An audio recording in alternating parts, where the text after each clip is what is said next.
Hi friends, host Eric here, talking with famous people, and I'd like to make this video in reply to Lady Pants McGee, who said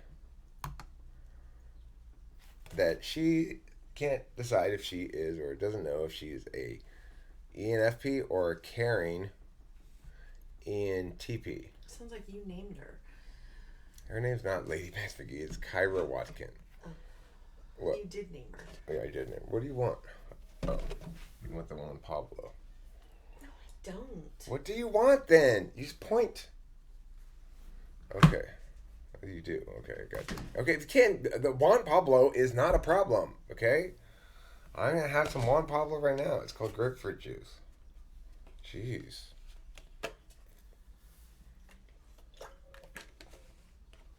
So, what? Problem maker? Jesus Christ. Is it? What a problem maker. Alright. So, the title of this video is going to be, are ENFPs and ESFPs dumb? Now, hold on. You might think it's going to be an offensive video, Kim, but you're not correct. No, what I'm saying is every type is dumb. Well, not ENTPs. You want me to go down a list of dumb things you do? Okay, well, that's a good point. That's actually part of the video point anyway, Kim, to be perfectly honest, is that what question she asked, is if they're dumb? No, she said, I can't tell if I'm an ENTP or a caring ENFP. The reason she thinks that she can't tell that is not because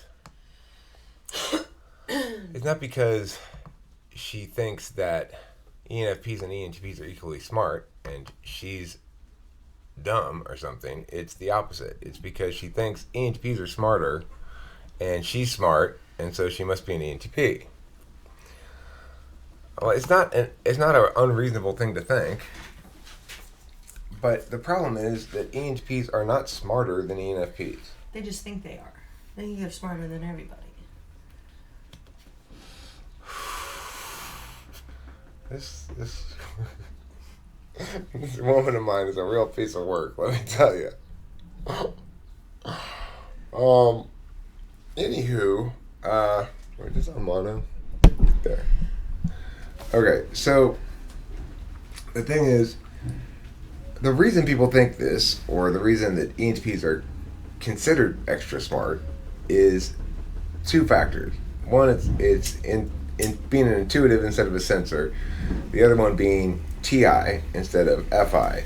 So, and if you look at an ESFP, for example, they are sensor and FI. So they are amongst the category of people that include ESFP, ISFP, ISFJ.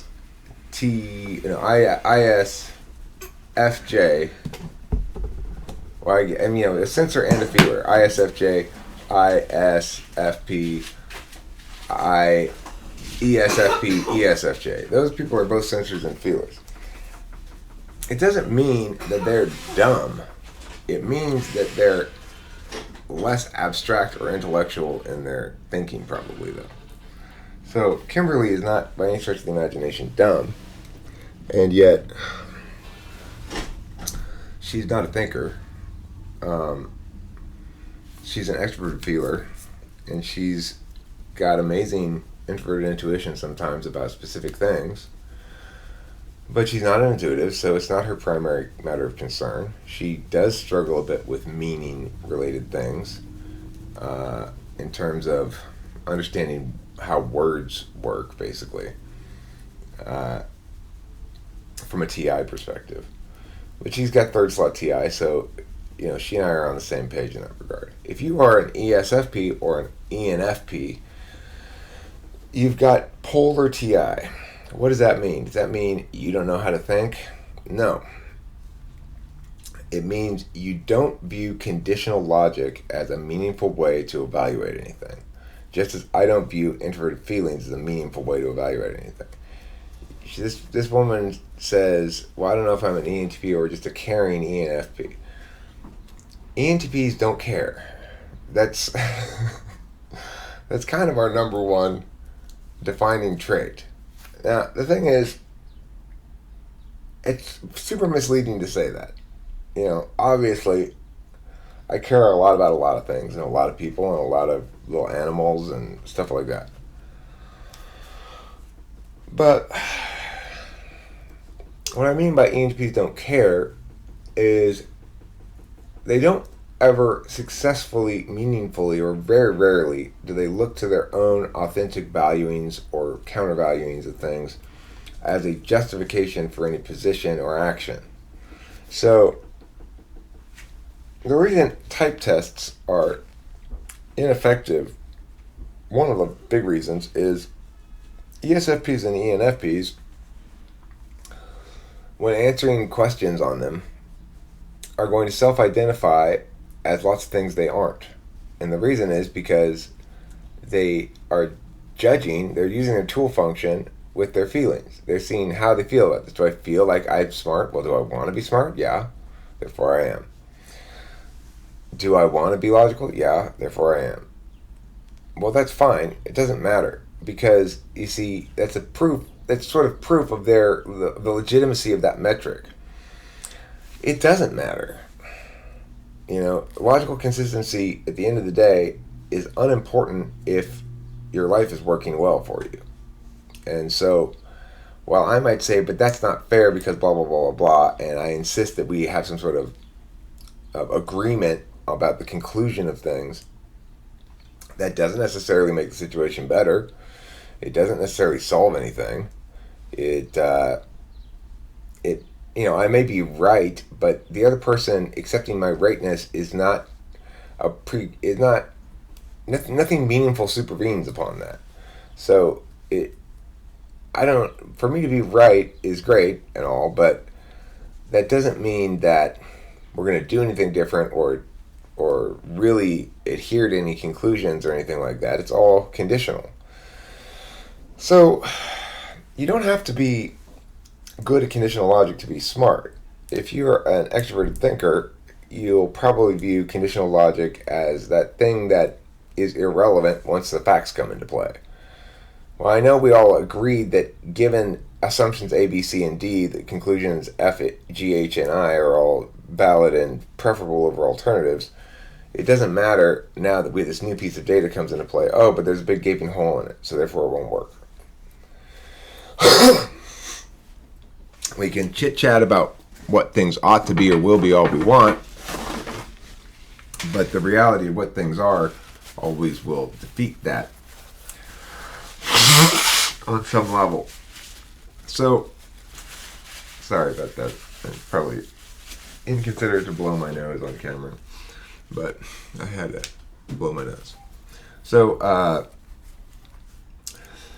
the thing about ENFPs is, the thing to note is the dramatic difference that intuition makes.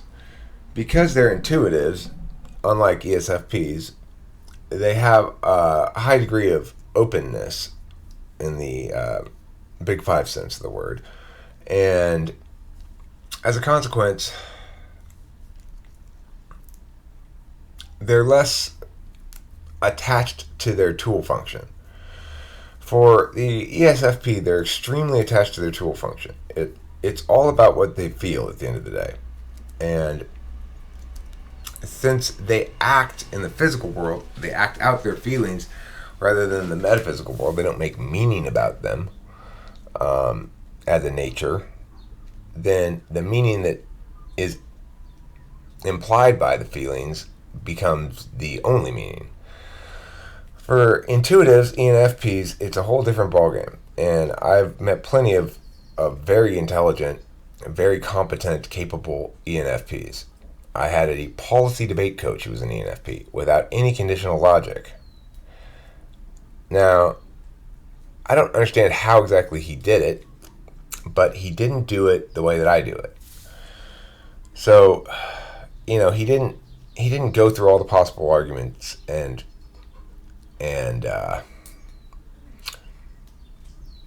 sort of figure out a tactical bag of tricks to bring into a round with you, which is kind of my approach. He had more of a TE style case, right? So it was a case that he'd think was as airtight as possible,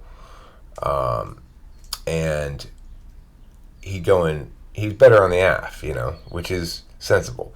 But the reason he's better on the affirmative is because the negation needs to be conditionally flexible.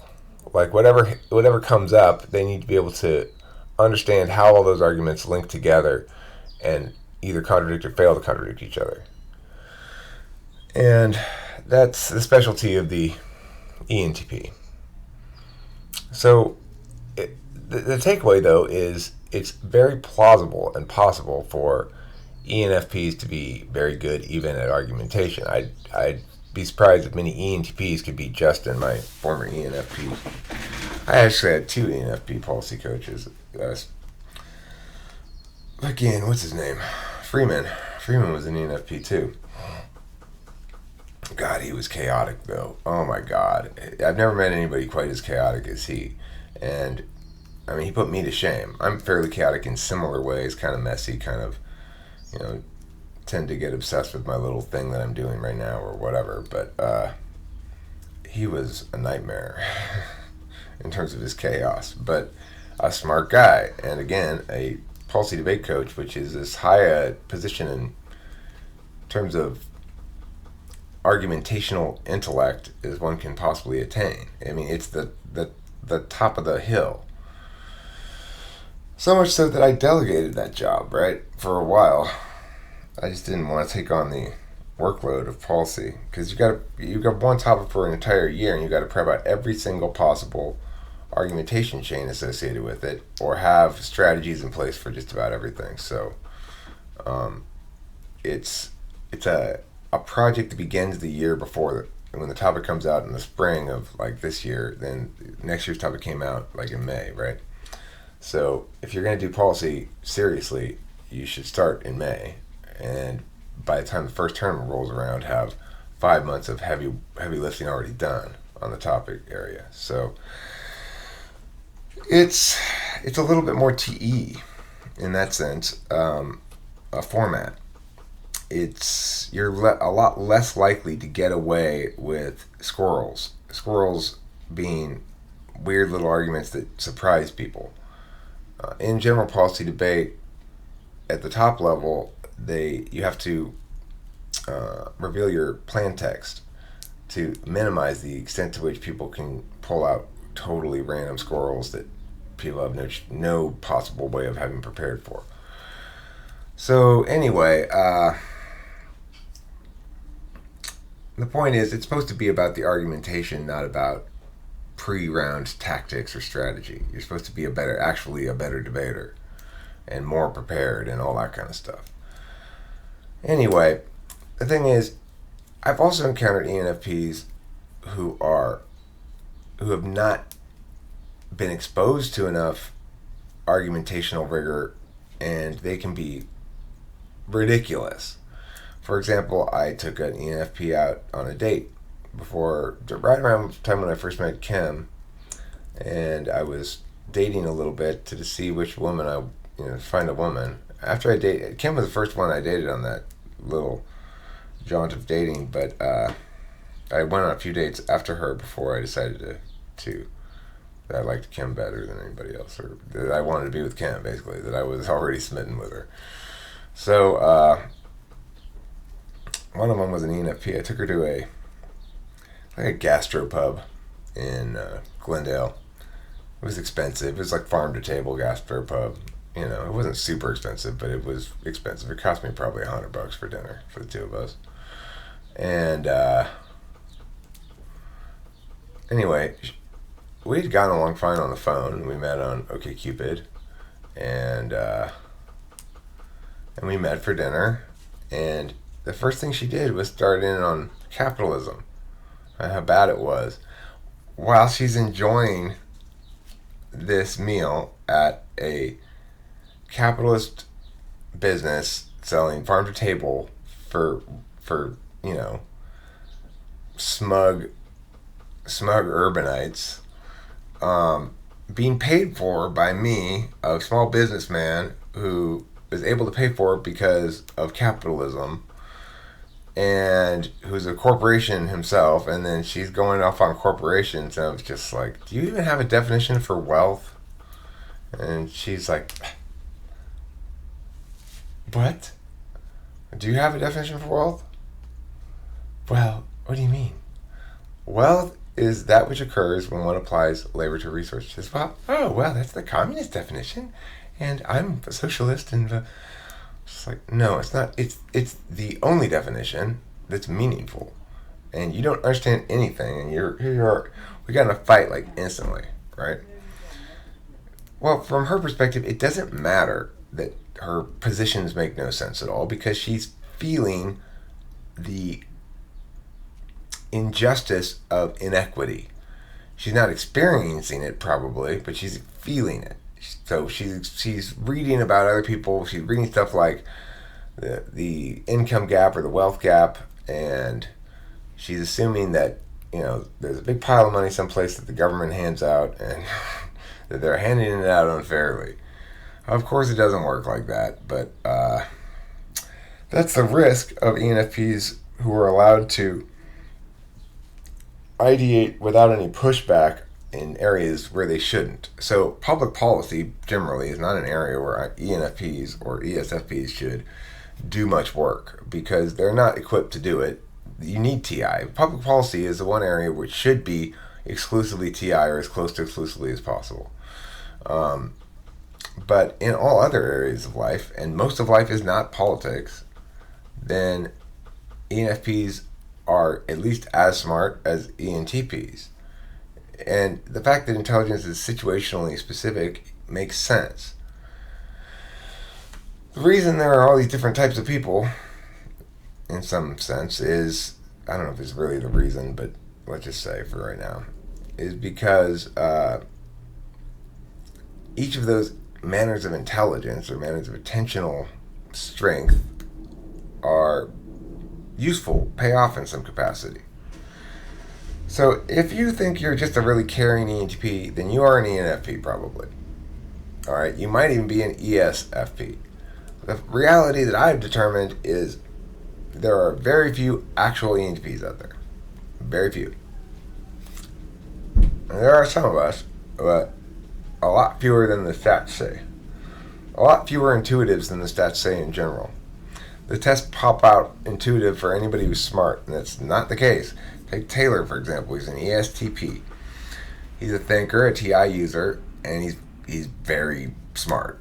I mean, he gets argumentation really well, naturally. He's still not an ENTP. Why? Because he's not creative, ideationally. He doesn't think it's worth his time to create a whole universe of characters with lots of little blah, blah, blah, blah, blah. So that's kind of an NE thing. And at the end of the day, it's true that if you're talking about argumentation, NETI is probably the best suited function pair for that milieu, for that range of thing. But that doesn't mean ENTPs are smarter. It means they're smarter at that. So am I a super genius at exactly what I'm most well suited to do? Yeah, kind of. But that doesn't mean it doesn't stick to me, right? It's not like therefore I get to be a genius. It just means in any given instance, I'm probably going to excel at a higher level than people of other types at activities that are customized towards my function stack. And ENFPs have, well, they've got a certain immersion in life and recognition of the weight of things without being ultimately attached to it that I can't help but envy. So it's because they have FI as a tool function, it's not an absolute value for them. It's an instrumental value. And it means that what really matters to them is effectiveness and outcomes, impacts, and truth. It's, from an SI perspective, it's a better way to be. You'll have a more full or realized life in some capacity. But from an NI perspective, ENTP might be a better way to be. You have a better chance of being a more effective character. And I think it's important that we all make that distinction, that we're both characters and animals. We're both individual human beings living their individual life that concerned a lot about, ooh, I have to pee, or good, I've got a good hot meal and I'm going to go to bed. Stuff like that matter a lot ultimately, but that we typically don't prioritize because normally they're kind of base level shit that's taken care of, unless you're an SI down, in which case you understand the value of it. So we've got that SI aspect of self, and it's very important to achieve on that level. You know, be comfortable, be happy, be satisfied with what you have, be concerned about your health and all that kind of stuff. And then it's also important to be a character, like, you know, to be the one who achieves a big title or gets everyone paying attention to them or has this impact on the world or generally is this kind of hero or whatever. So I think ENFPs have a big advantage in the being a particular actual human being who understands what matters to them, what's important to them, and is able to therefore feel fulfilled and content and attain wholeness. And I don't think the ENTP will ever really attain that. But instead, I'll attain greatness or something. I don't know. And it is by no means remotely a decided matter as to which is more significant. I think wholeness may be at least as, if not more significant than greatness on just about every metric. Being a storybook character is all well and good until everyone goes home and nobody's watching anymore, and then you have this emptiness. So you're probably an ENFP, lady. What's your name again? Kyra Watkin. You got a dog. Let's see. What's up with you?